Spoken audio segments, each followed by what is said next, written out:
We're going to actually start with intern Husni, who was with Hanne Liebmann. So if you guys want to come up, I just want to introduce him a little. I really enjoyed working with Husni. He was an active participant in the program, and he always spoke his mind, and he always had something really interesting to say, especially when it came to making up fictitious religions. He always had a lot. Yes, it's a long story. So he is an outstanding writer, and he actually received an honorable mention this semester in the Historical Society of the New York Court's Garfunkel Essay Contest for his essay on surveillance, drones, and privacy rights. And he expressed an interest in learning about the camp, so we decided to pair him with our survivor, Hanne Liebmann. Don't know where to start over here. Kind of awkward. So why don't you tell us a little bit about Hanne and her story? When I first met her, I did not think too much, to be honest. Like, I just thought, oh, I'm sorry. I did not think too much. I just thought to myself, you know, I want to hear her story. I don't want to expect too much. I don't want to assume anything. From what I've heard, you know, within the sessions that we've taken, you know, a lot of people have or went through a lot of crazy things that we don't picture ourselves going through in any way, form, or possible.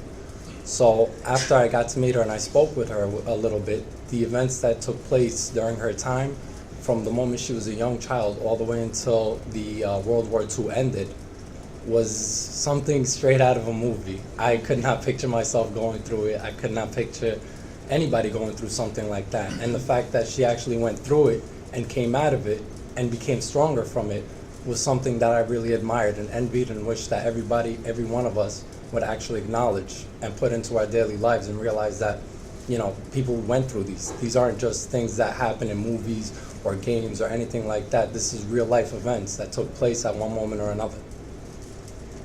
She is a very strong person, I gotta say that for sure. And she's humble, I gotta say. She's the most humble person I've spoken to. I did not write a reflection paper, more based on my emotions towards, you know, speaking with her about her story. I tried my best. I don't want to say I did it to exactly the way she liked it or the way it was supposed to be, but I tried my best to retell her story, so everybody gets an idea of how or what she's been through within the time period of when it all began up until the time it finished. And hopefully you guys will enjoy the story. In the many times before the war, there was chaos roaming the streets. A worldwide depression occurred, leaving many stranded and without options but to commit actions they wouldn't have committed otherwise.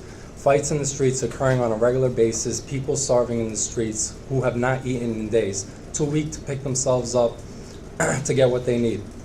In Germany, this was the norm of many times, and as bad as it was, I would learn through time that it would only get worse before anything got better. In 1928 in Europe, I was only about 14 years of age. But 4. Oh, I'm sorry, 4. As I said, it's not 100% life. It's okay. I did everything that an average child would do in those times, like go to school and play with my friends. Things were normal, although there was much violence revolving in the streets for those who were hungry or discriminated against the Jews. Fortunately, my father, who passed away when I was only 3 months old, left my mother and I with a well-established business on the first floor of the building we lived in. The business helped us maintain a middle-class status during the time of the Depression, and if not for it and my mother's determination to keep it running efficiently, the outcome might have been different. As time passed and Hitler grew into power, I started noticing much difference in the way the world viewed us, the Jewish people. Laws were being placed to discriminate me and those like me for being born and raised believing in the Jewish religion. A friend of mine from Yugoslavia once told me that in a dictatorship, a person is never free, always to follow the beat of the drum. I did not understand this concept at first, but as time passed and laws were being placed to segregate the Jews from the rest of the Gentile population, I began to understand what she meant.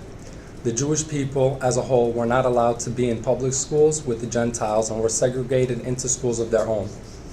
Those in public schools were placed in racial classes that instilled the thoughts of Jews being less than people and even considered to be the rats of the German population, which changed the perception of those I once called friends. leaving me to be shunned by the German community where I was born and bred. I saw slander in every way possible: advertisements, radios, withholding telephones, and laws made to prevent Jewish people from ever succeeding. I did not believe any of what was being said. I knew who I was and was chained to reality by the soft-spoken words of my mother. My mother was a musician with a strong spirit. She believed in truth and often explained to me of that which I did not understand. Together, after I finished school for the day, we ran the family business, and after closing, we'd go to the apartment right above. We had each other as company, and she would tell me stories of my father, who passed away when I was 3 months old. Husni, I'm just going to interrupt you there because I know her story it'll be a long story and there's a lot of details, and I know how thorough of a writer you are and how much you want to say. But yeah, so can you tell me, what do you think is the most significant thing that you learned from her story? And I know her story and it's very powerful, but for people that haven't heard it, if you could summarize it, what do you think you would say? The most significant thing I've gotten out of her entire story, which is something that my father has said to me countless times, but I've never understood, actually really never understood, I've just taken to be meaningless words, was to stay true of who you are. Understand who you are, don't be afraid of it, don't deny it, don't reject it. Believe who you are, understand who you are, accept who you are, and love who you are. If you're unable to do that, then there's no possible way that others will love you and respect you. For it's respect for yourself that brings others to respect you. And that's one of the main reasons that I respect Hanne so much, is because of everything she dealt with. She was able to maintain her identity in those times of crisis, which is something I doubt I would be able to do, to be honest. Yeah. Hanne, let me ask you a question. You've been through this every time we've had this, okay? And you've met all these young students coming in. What was your opinion of your current intern? Yeah, I mean, he's been given a job to remember you. What do you remember about your? I will remember him as an extremely sensitive young man. And I don't know, he wants to go into what? Criminal justice? Law. Yeah. Law. Good. You won't stay long in the police force because you're not made for that. Unfortunately.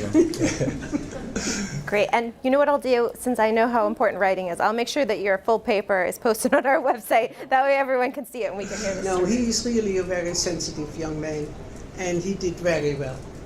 Thank you. That's a lot from her. She has very high standards. I know. I know. All right, great. Thank you guys.